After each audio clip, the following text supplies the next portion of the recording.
ಪುರೋಹಿತರನ್ನಾಗಿ ಮಾಡಿಕೊಂಡಂತಹ ದೌಮ್ಯರನ್ನು ಮುಂದಿಟ್ಟುಕೊಂಡು ಪಾಂಡವರು ಪಾಂಚಾಲ ದೇಶಕ್ಕೆ ಬರುತ್ತಾರೆ.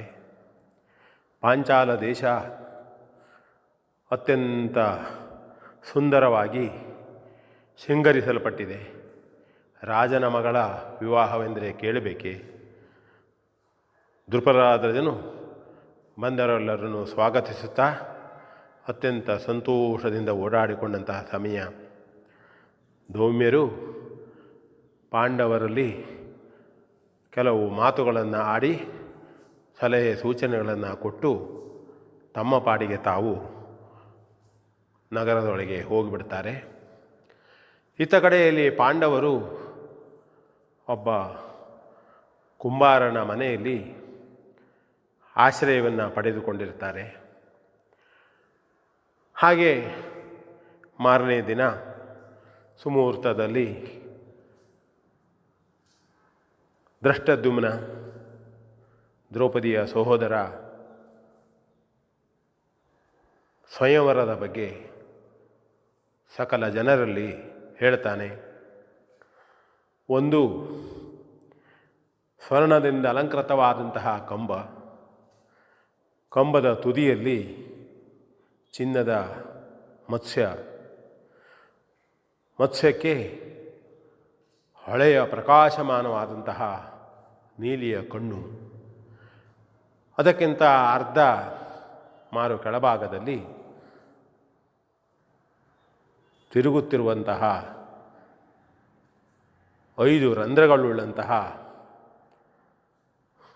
ಚಕ್ರ ನಿಯಮಿತವಾಗಿ ತಿರುಗ್ತಾ ಇರ್ತದೆ. ಅದು ಕೆಳಗಡೆಯಲ್ಲಿ 5 ಬಾಣಗಳನ್ನು ಇಟ್ಟಂತಹ ಕಟ್ಟುಗಳು, ಕೆಳಗಿನಿಂದ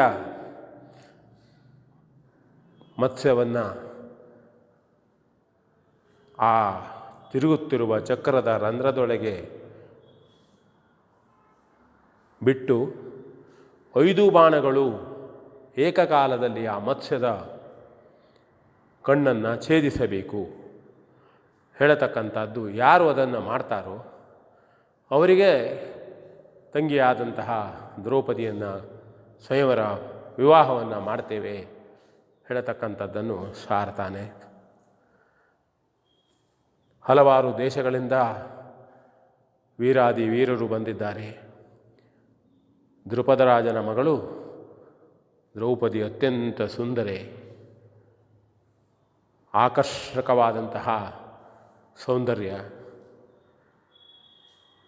ತೇಜಪುಂಜವಾದಂತಹ ಮುಖ. ಯಾರು ನೋಡಿದ್ದಾದರೂ ಸಹಿತ ಅವಳನ್ನು ತಾವೇ ವರಿಸುತ್ತೇವೆ ಎನ್ನುವಂತೆ ಇದ್ದಂಥವಳು. ಬಂದಂತಹ ವೀರಾದಿ ವೀರರೆಲ್ಲ ತಾವೇ ವರಿಸವರು ಎಂಬ ಹೆಮ್ಮೆಯಿಂದ ಬೀಗ್ತಾ ಇದ್ದರು. ಶಿಶುಪಾಲ ಬಂದಿದ್ದ, ಜರಾಸಂಧ ಬಂದಿದ್ದ. ನಂತರದಲ್ಲಿ ನಿಧಾನವಾಗಿ ಒಬ್ಬೊಬ್ಬರೇ ಹೋಗಿ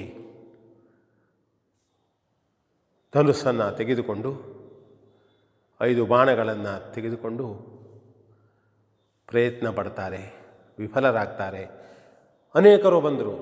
ತಾವು ಶೂರರೆಂದುಕೊಂಡವರೆಲ್ಲ ಬಂದು ವಿಫಲರಾಗಿ ತಲೆ ಕೆಳಗೆ ಮಾಡಿಕೊಂಡು ತಲೆ ತಗ್ಗಿಸಿ ಹೋಗ್ತಾ ಇದ್ದರು.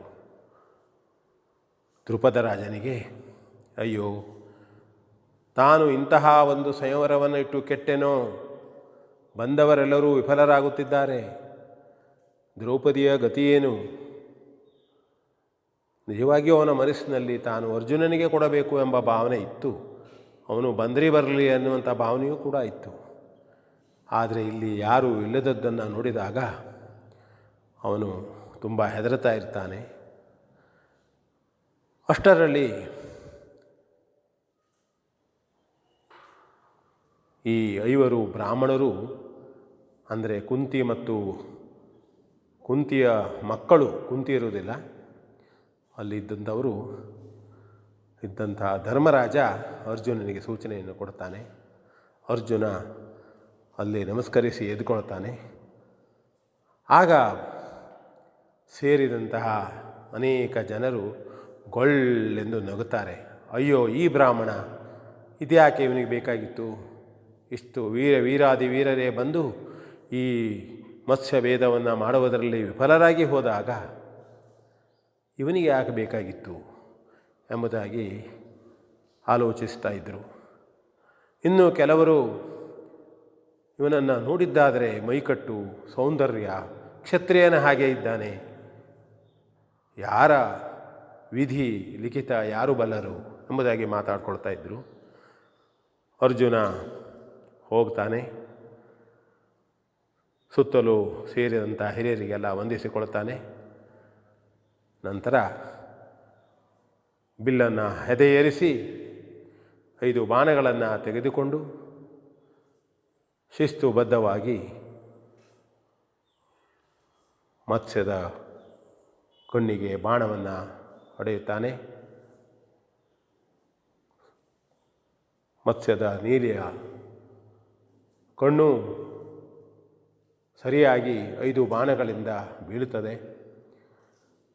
ಅರ್ಜುನ ಸಂಯವರವನ್ನು ಗೆಲ್ತಾನೆ.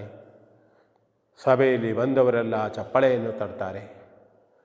ಬ್ರಾಹ್ಮಣರಿಗೆ ಅಯ್ಯೋ ತಮ್ಮ ಕ್ಷತ್ರಿಯರೆಲ್ಲರನ್ನು ಗೆದ್ದು ಬ್ರಾಹ್ಮಣನೊಬ್ಬ ಇಲ್ಲಿ ವರಿಸಿದನಲ್ಲ ಎಂಬಂತಹ ಒಂದು ಹೆಮ್ಮೆಯಾದರೆ, ಕ್ಷತ್ರಿಯರೆಲ್ಲರೂ ಬಾಡಿದ ಮುಖದಲ್ಲಿ ಇದ್ದರು. ಆದರೆ ವಾಸ್ತವದಲ್ಲಿ ಅರ್ಜುನ ಗೆದ್ದಿದ್ದ. ನಂತರದಲ್ಲಿ ಅಲ್ಲಿ ಬಂದಂಥವರೆಲ್ಲ ಒಬ್ಬರಿಗೊಬ್ಬರು ದೂಷಿಸಿಕೊಳ್ಳುತ್ತಾ ಇದ್ದರು. ಅರ್ಜುನ ತಾನು ದ್ರೌಪದಿಯನ್ನು ಗೆದ್ದ ಖುಷಿಯಲ್ಲಿ ತನ್ನ ಸಹೋದರರೊಂದಿಗೆ ಮನೆಗೆ ಹೋಗ್ತಾನೆ. ಮನೆಗೆ ಹೋಗಿ ಒಳಗಿದ್ದಂಥ ತಾಯಿಗೆ ಹೇಳ್ತಾನೆ, ಅಮ್ಮ ನೋಡು ಹೆಣ್ಣು ತಂದಿದ್ದೇವೆ, ಹೆಣ್ಣು ಎಂಬುದಾಗಿ ಹೇಳ್ತಾನೆ ಅವ. ಆಗ ಕುಂತಿ ಇವರನ್ನೂ ಏಕ ದೃಷ್ಟಿಯಿಂದ, ಸಮಾನತೆಯಿಂದ, ಪ್ರೀತಿಯಿಂದ ಕಂಡಂಥವಳು. 5 ಮಕ್ಕಳನ್ನು ಭೇದ ಮಾಡಿದವಳಲ್ಲ ಯಾವಾಗಲೂ.